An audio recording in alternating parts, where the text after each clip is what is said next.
the year of 93. Ladies and gentlemen, presidential candidate on the Republican Party ticket. He is the true people's candidate. A constitutional populist is the term I would use to best describe Dr. Paul, veteran Ron Paul, Congressman Ron Paul, grandfather Ron Paul, husband Ron Paul, patriot Ron Paul, who's got a perfect conservative voting record, literal founding father material. He is a very humble man. He doesn't like hearing that. I know I cringe when people compliment me, but you know what? He is the real McCoy. And, I mean, people say he's in the mold of Barry Goldwater. Frankly, I've looked at Barry Goldwater's voting record, and it is a pox compared to Congressman Ron Paul. And he's got a good record, but it's got quite a few potholes in it. This guy is sterling. He is literally the Excalibur of candidates. And RonPaul2008.com is the website. 1-800-RON-PAUL is the number to donate.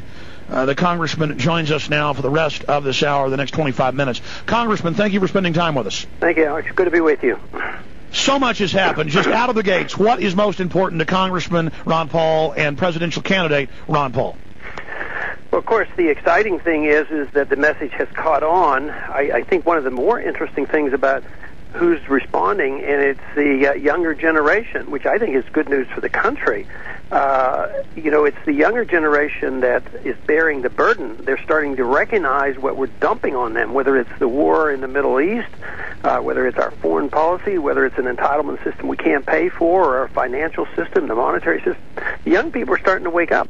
Besides, they like their privacy, which is delightful. So I never dreamed that the young people would respond so well to somebody that does not exactly identify with a lot of young people, socially and with music and things. But it's the idea of freedom, that if I'm willing and to present the case for allowing these young people to have their way and not put a burden on them, all of a sudden they have become very excited about what's happening.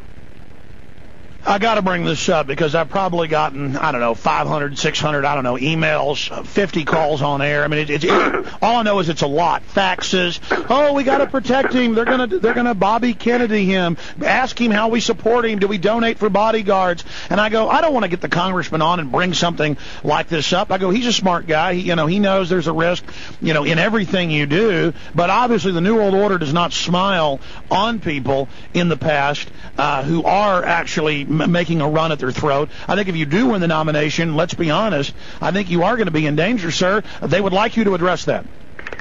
Well, I think that's real. I think we're at a point right now where they're still hoping I will go away, but the fact that they've started to attack me means that we are annoying them, to say the least. But I'm still working on the assumption that my automobile may well be a lot more dangerous than me being attacked. Yes. But like you say, if we get a little bit closer to really achieving success in the political sense, then I think there's reason to be concerned and to be alert. Well, they went after George Washington. They went after Andrew Jackson. They've gone after a lot of people that are patriots. And George Wallace, who wasn't exactly in our camp, but he sort of resented the establishment, and they finally did something with him, too. Yeah, and look at the big kingfish. Look at Mr. Long. That's right. They'll do it. So there's a lot at stake. If we shake up the establishment, it's what is at stake for us is our freedom. What is at stake for them is the money and the control and the power and the monetary system. So this is high stakes. So yes, they will be very determined, but I think right now they're going to just try to ridicule and to make me a fringe candidate. That's their approach. Absolutely. Coming into the debate, I know you've been pretty public about your strategy: liberty, freedom, less government, constitutional principles. In the next debate, I talked to Aaron Russo. He told me he talked to you. Obviously, I'd seen your campaign already attacking Giuliani. I mean, that is the smart thing. That you don't need our advice. But what about going after him about the dust, which he helped cover up, which they now admit, major medical institutions that it's hurting their lungs, the asbestos, the concrete, the glass. What about going after Giuliani on saying he's a hero of 9/11, as he did last time with you, when in major polls and articles, the firefighters and police unanimously pretty much hate his guts? Well, the likelihood of me initiating that in a debate where time is so limited and that takes a little bit of explanation. I'm not likely to. The fact that he made a charge which was unbelievable, that he had never heard our side of the story about how our foreign policy could contribute to our dislike of American government overseas, that was astounding. So we did go after him, but I thought in a dignified fashion, to point out to some very, very credible CIA agents who, people that I've read and studied before, supported my position. So I will continue to do that, to try to point out when they overstep their bounds, but I just don't think in 30 seconds or 1 minute I can make this the issue of the debate, unless it lends itself. You know, if I'm asked a question, obviously I can take advantage of the opportunity. Well, I would, I mean, if I was a betting man, I would guess he'll wrap himself in 9/11 again, and bring up what a hero he is. He said he was a victim, which he wasn't last time.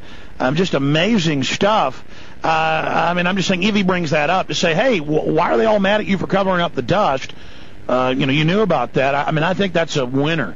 Yeah, I think you're right, and I have to be ready to use it if the opportunity presents. But obviously, Dr. Paul, I mean, I defer to your knowledge. I mean, you've been up on the Hill for many years, and you've experienced all this. You know 10 times, with half your brain tied behind your back that I do about strategy. What are you planning to bring up in the debate that's coming up next week? Well, if I have an opportunity to direct this discussion, I would probably follow this line of thinking. I've made the case for the moral arguments against our foreign policy and the politics of it, how bad it is for us as Republicans and how unconstitutional it is. But I'm going to start talking more about, to sort of needle away at the conservatives, how this is not conservative. We don't even have any money. We borrow every penny to fight this war from the Chinese. The Chinese can bring us to our knees because of our monetary system and our trade policies, and yet nobody says anything. And the conservatives call this a conservative philosophy. At the same time, they're running up these huge deficits. I'm going to put the burden back on our Republican leadership for not being exactly what they say they are, and trying to make the point that instead of making me the strange Republican, I think I'm a mainstream Republican. I still believe in balanced budgets. I think they're radicals. I think they're radical in their foreign policy. I think they're radical in endorsing the Democratic proposals for entitlements. They're radical when it comes to taxes and entitlements. So, and now they have a need to run up these deficits and continue this fraud that exists in the Federal Reserve System, to keep printing money to pay the bills, which literally wipes out the middle class. So I'm going to emphasize the economics of this war, since we have talked about the other conditions that have given us trouble.